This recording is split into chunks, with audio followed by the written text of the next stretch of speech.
everyone. It's another episode of Wide Out Wednesdays. We're back, episode 21. Another good episode for y'all in the books. But definitely middle of the summer. Hope you guys are doing well. Practices are getting full on. Dead periods coming up for a lot of people, but definitely want to be able to give y'all some game and help y'all prepare for this upcoming season with this episode. Gonna keep it short, sweet, to the point. Definitely talking about how you guys can improve and have a full potential, reach your full potential this upcoming season, and how to do that with these different things we're going to talk about. But definitely like the video, share it, follow the podcast, Wide Out Wednesdays, Apple Music, like on YouTube, share all that stuff. But definitely tap in with us. But yeah, let's get right into the episode. Coach Jalen isn't here today, but I got my boy right here, Junior right here. So if you hear him, he back in the episode today. But yeah, so really for your receiver room, talking to coaches, your wide out room, you want to have, would like to call your big rocks. What are those things that you guys are needing to accomplish, you're needing to do to make sure, guys are reaching their full potential, we're being effective, we're producing, we're helping our team win ball games, score a lot of points. So wideouts is good for you to have this too personally and know what that is. Relax, homie. It's not a toy. But yeah, it's definitely important for you guys to know what those things are for you and for your room personally. So I'm gonna kind of go through what they are for me as a coach and even as a player as well. Junior's over here messing with all this stuff, but I'm gonna pull these up so you guys can see. But I'm gonna go through these and share my screen here. So when looking at these, we kind of start on the left side. So big rocks for wideouts that I'm working with, that I'm coaching. Number one, we got to catch the football, man. Like if we don't catch the football, offense can't do what we do. Or handing the ball off. You're out there blocking every time. You're one dimensional. So no drops. And how we do that, we're eyes to hands to tuck every single time. There is no other way to do it. Yeah, tell them. Yeah. So, no drops. That's our number one non-negotiable. And I'm giving you what it is and the how. So eyes, because with our eyes, you close your eyes, can't see. So eyes to hands to tuck. So our hands will follow. Obviously, it's not a catch until you tuck it. So a lot of times you see guys, I'm catching it, boom, I got it, and then boom, DB knocks it out, or I hit the ground knocks it out, incomplete. So I always preach, man, it's not a catch until you tuck it. So that's number one. Number two, you all right? Man. Number two, perfect alignment, execute your assignment. So not only are we, we're great athletes, we're good route runners, we're catching the ball, but we obviously know what we're doing. We align perfectly formationally. We know the playbook. We're executing our assignment. We're running the right route. We're blocking the right guy. Yeah, tell them. We're doing all those things and able to play fast. A lot of guys, you don't want guys out there thinking. You don't want to be out there thinking. So let's make sure you're studying your playbook. You're getting with your OC. You're getting with your wideouts coach. You're getting with quarterback. You're getting with all those people on your team and in your world to make sure you're executing those things to a T. That's number two.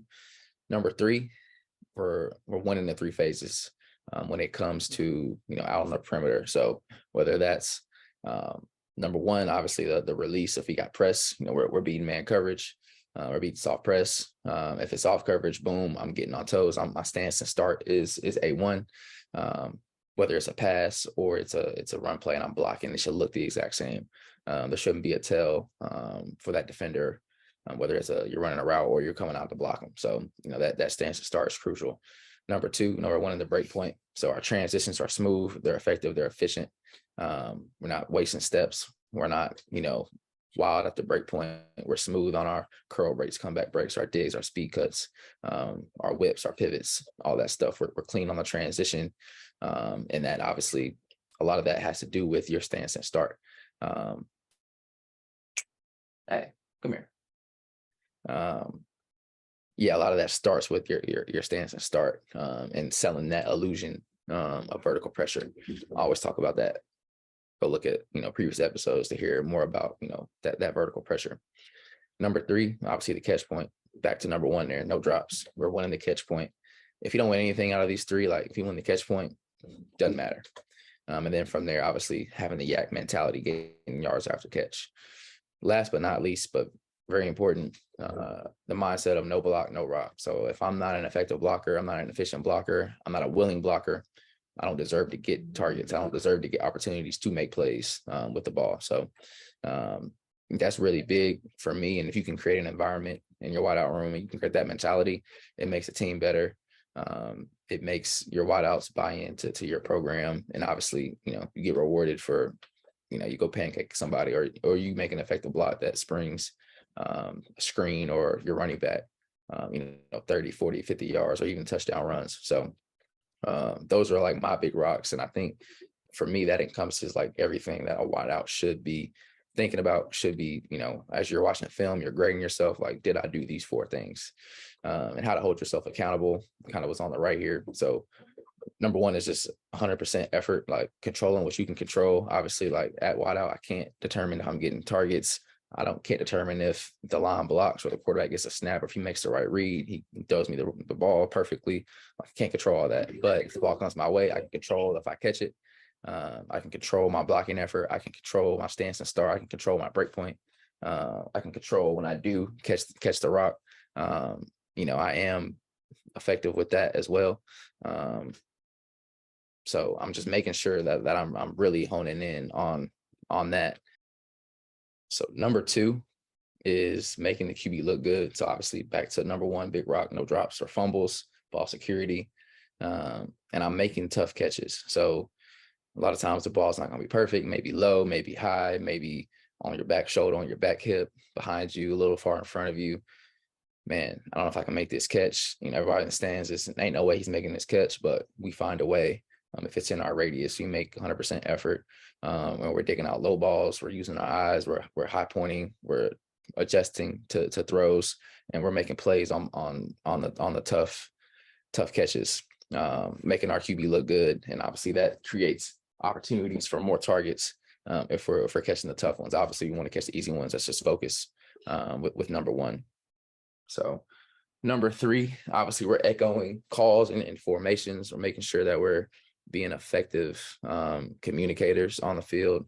Obviously, if you're a team that signals, if you're a team that calls out plays or calls out formations, a lot of times the receiver, the wideout on the far end of the field, like he may not get the call or see the signal, but we're making sure that we're communicating, we're echoing the formation or the call, and we're making sure guys are getting in the right spots. Route depth and landmark, making sure we're not cutting around short. We're making sure we're patient in our route, getting to our depths, getting to our landmarks, where we need to be at the right time. If I'm the primary read, I know I can't take a lot of time at the line. I've got to be quick and efficient to get to that landmark. If I know I'm the last read, I may have, a little bit of time. Maybe I can make a move at the line for a man press, but I just understand how the offense works, and I know where I need to be when I need to be there.